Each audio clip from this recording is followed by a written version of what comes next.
Harvard revoked his research grants, denied him tenure, and forced him to quit. And despite having a long pedigree from Harvard, it took him 2 more years to find another research job because, as he found out later, Harvard had blacklisted him. This is what happened to the scientists who disagreed. But if anything really drove it home to the rest of us, to the public, that we had to avoid saturated fat and heart disease to protect our hearts, it was this. Anybody my age or older, do you remember this cover?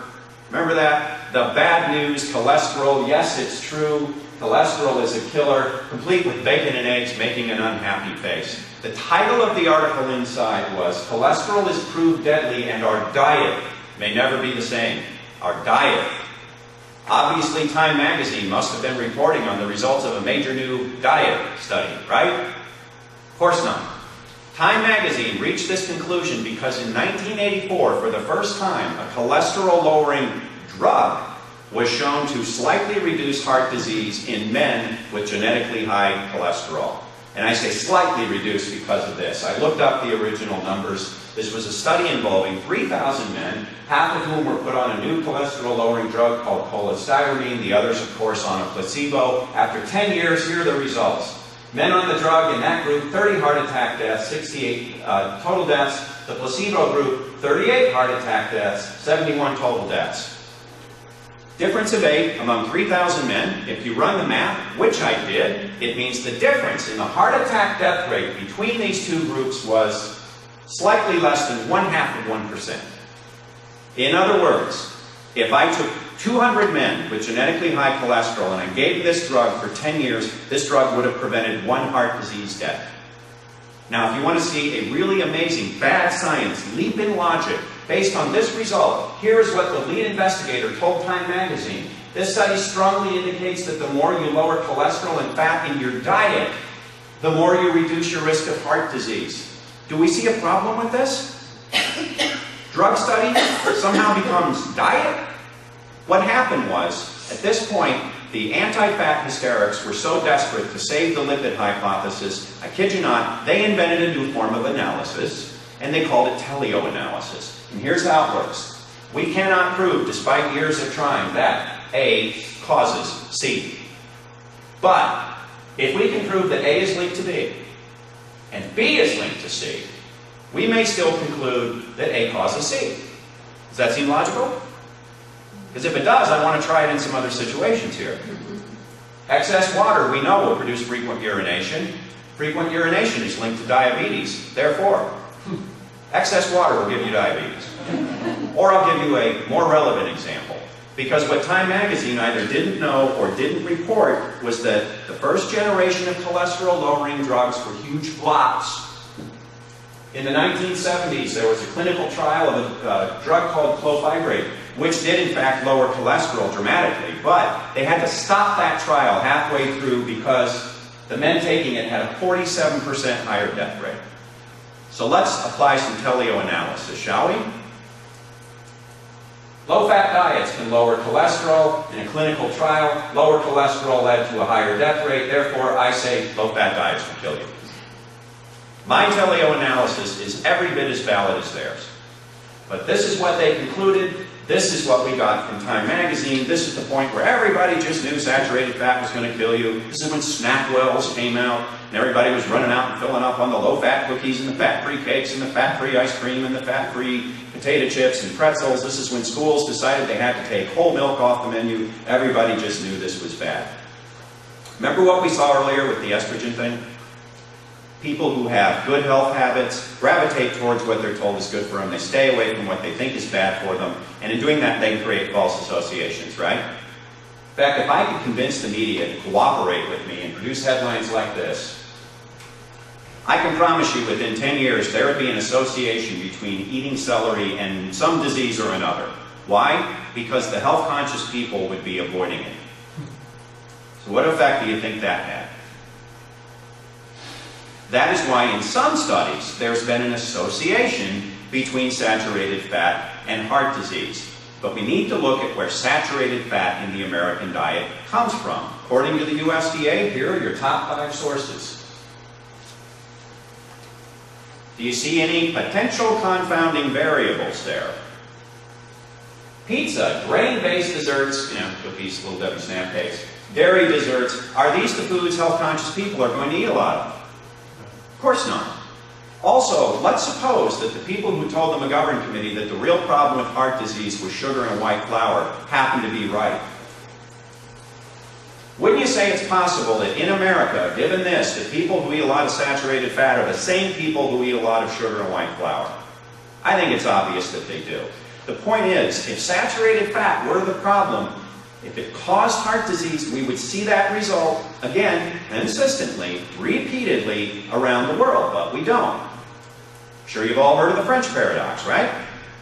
Compared to Americans, the French consume twice as much saturated fat, including 4 times as much butter, 3 times as much pork, 60% more cheese. Their rate of heart disease is barely 1/3 of ours.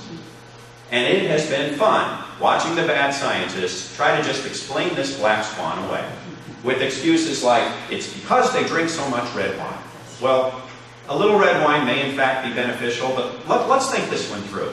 The French are eating a diet that is supposed to induce heart disease. They smoke more than Americans do. Anybody who's been there knows that. We know smoking causes heart disease, and yet somehow red wine magically offsets this entire heart disease-inducing lifestyle. If that's what's happening, next time you go to your doctor, just say, shut up about my diet and write me a prescription for red wine. In fact, make it a gallon, I'm having a barbecue this weekend. The other excuse they've come up with, kid you not, is the French actually do have a lot of heart disease. French doctors are just really bad at diagnosing it. I guess because they drink too much red wine. That's all I can figure. Well, unfortunately for the people spouting this nonsense, there is also a Swiss paradox. The Swiss have the second highest intake of saturated fat in the Western world. They also have the second lowest rate of heart disease. There is a Spanish paradox. In the last 30 years, saturated fat intake in Spain has gone up, while heart disease has continued going down. So I hope you are convinced by this point, part 1 of the lipid hypothesis is not true, it's certainly not consistent. Saturated fat is not causing heart disease. But now, that second part, we all know that's true, right? Everybody knows high cholesterol causes heart disease because all the experts say so. There is so much evidence that that is not true, I could spend an hour and a half just going through that, so I'm going to give you a couple of quick examples. Some years ago, the World Health Organization conducted a worldwide study of average cholesterol levels and rates of heart disease in many, many countries around the world. Now, if we were to take that data and plot it, if high cholesterol does cause heart disease, if we took the World Health Organization data, we should see this, right? Higher cholesterol equals higher heart disease. Well, I downloaded the World Health Organization data, I plugged it into Excel, I plotted it, and this is what it looks like. Does anybody there see a correlation? See this guy out here? That's Luxembourg. Average cholesterol in Luxembourg, 232, one of the lower rates of heart disease in the world. This out here is Venezuela, average cholesterol, 177, 45 points lower than in Luxembourg. Their rate of heart disease is nearly 5 times higher. This is Russia, average cholesterol, 189, wouldn't that make your doctor proud? Screamingly high rate of heart disease, second highest rate of heart disease in the world. And down here's the supposed magic number 200. We have everything from very low rates of heart disease to the highest rate of heart disease in the world. Now, how anybody can look at that and still believe that high cholesterol causes heart disease is beyond me, and yet they do. And it's amazing the mental hoops they can jump through to hang on to that belief. I'm going to give you an example here. You might remember this because this was in the newspaper maybe a year and a half ago. Most heart attack patients' cholesterol levels did not indicate heart attack risk. What they meant by that was, it turns out that people with LDL cholesterol below 130, that's down there in the range the American Heart Association tells you should be at, experience 72.1% of all heart attacks. That immediately got me wondering, well, okay, what percent of the population are we talking about there? So I went looking for the data. I found it on the American Heart Association's website. It turns out that in America, People with LDL cholesterol below 130 make up 67% of the population, but as we just saw, they are experiencing 72.1% of the heart attacks, which means people here with the low cholesterol are having a slightly higher rate of heart disease than these people with the higher cholesterol. Now, let's suppose you are a researcher on this study. You already know the French and the Swiss have high cholesterol but low heart disease. You know the Russians and the Venezuelans have low cholesterol, screamingly high rates of heart disease. You've now just conducted a study and found out that in America, people with low cholesterol have a slightly higher rate of heart disease than people with high cholesterol. What would you conclude from that? A, maybe high cholesterol does not cause heart disease. Or B, we need to set the cholesterol targets even lower. Well, that is, of course, the spin they put on it. Cholesterol must still be too high. I saw that, it just sent me into this head-slapping incident thinking, okay, let me follow their thinking here. If these people with low cholesterol could push it even lower, then they'd have a lower rate of heart disease like these people who have higher cholesterol. And then if they push their cholesterol down even lower, they would finally have a really low rate of heart disease, like the French and the Swiss, who have high cholesterol. Does any of this make sense to anybody? Do you see anything scientific there? No, I think it's obvious that what this data tells us is that the lipid hypothesis is wrong. And what the recent research is showing is that heart disease does not begin because your cholesterol goes up. Heart disease begins when your coronary arteries become damaged or inflamed. When that happens, LDL cholesterol will show up to try to repair the damage. Why? Because that is exactly what LDL cholesterol is supposed to do. It is an important part of your body's repair system. Unfortunately, LDL cholesterol comes in different sized packages. It can be large and fluffy, or it can be small and dense. Large, fluffy cholesterol is not harmless. In fact, it appears to have antiviral and anti-inflammatory properties. Small, dense cholesterol can be a problem, because if small, dense cholesterol shows up to repair your arteries, it can slip into the wall of the artery and get stuck there.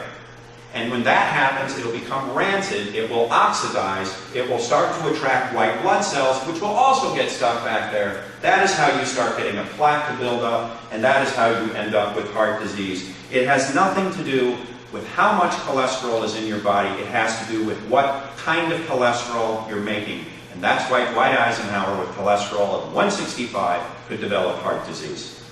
So let's look at what might be driving heart disease. We said it starts with inflammation. What causes inflammation?